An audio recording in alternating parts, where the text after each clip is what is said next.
Baiklah, pada kesempatan ini saya akan membahas yang mengenai konsep dasar komunikasi lintas agama dan budaya.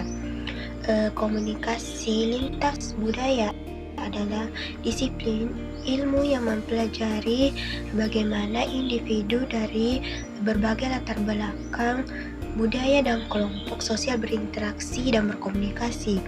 Fokus utamanya adalah memahami bagaimana budaya mempengaruhi proses komunikasi dan bagaimana individu dapat berkomunikasi secara efektif dalam konteks budaya yang berbeda. Hal ini mencakup bagaimana proses dan masalah komunikasi yang muncul dalam konteks organisasi atau sosial yang terdiri dari individu-individu dengan latar agama, sosial, etnis, dan pendidikan yang berbeda.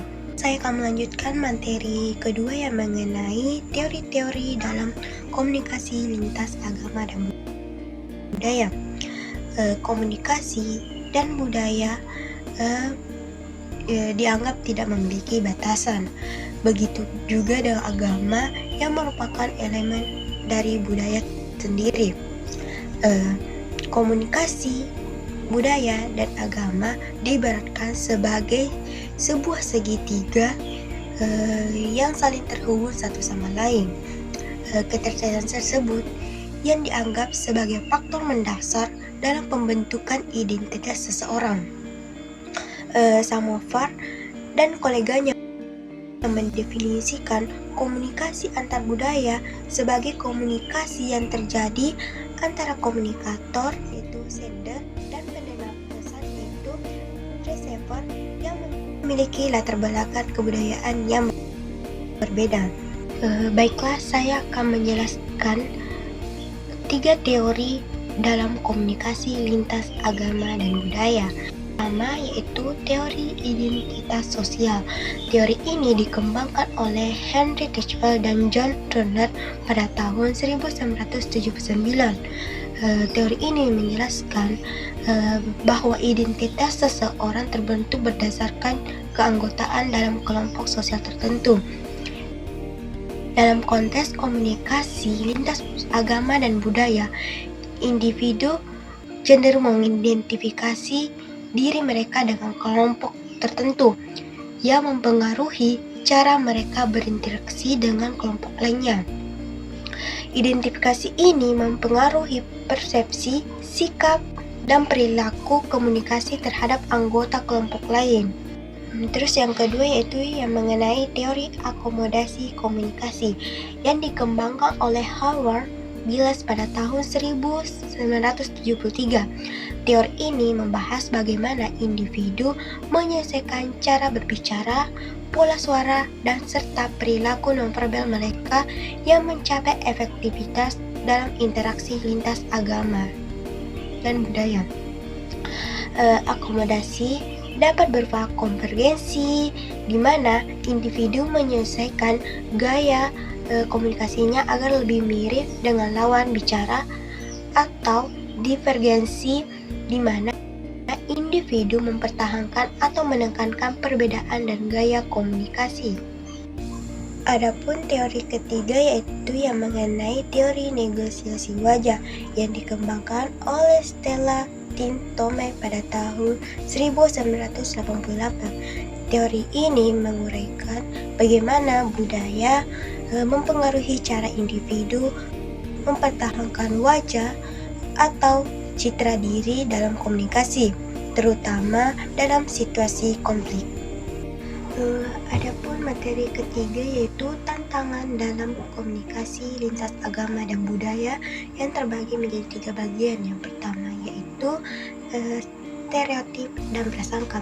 Stereotip adalah generalisasi tentang karakteristik suatu kelompok, sedangkan prasangka adalah sikap negatif terhadap kelompok tertentu tanpa dasar yang kuat. Yang kedua, hambatan bahasa. Bahasa seringkali menjadi pemicu utama dalam komunikasi lintas budaya. Ketidakmampuan untuk memahami dan menggunakan bahasa yang sama dapat menyebabkan misinterpretasi pesan frustasi, dan bahkan penghentian komunikasi. Yang ketiga yaitu perbedaan nilai dan norma. Tiap budaya dan agama memiliki norma yang berbeda yang mempengaruhi perilaku dan cara pandang individu.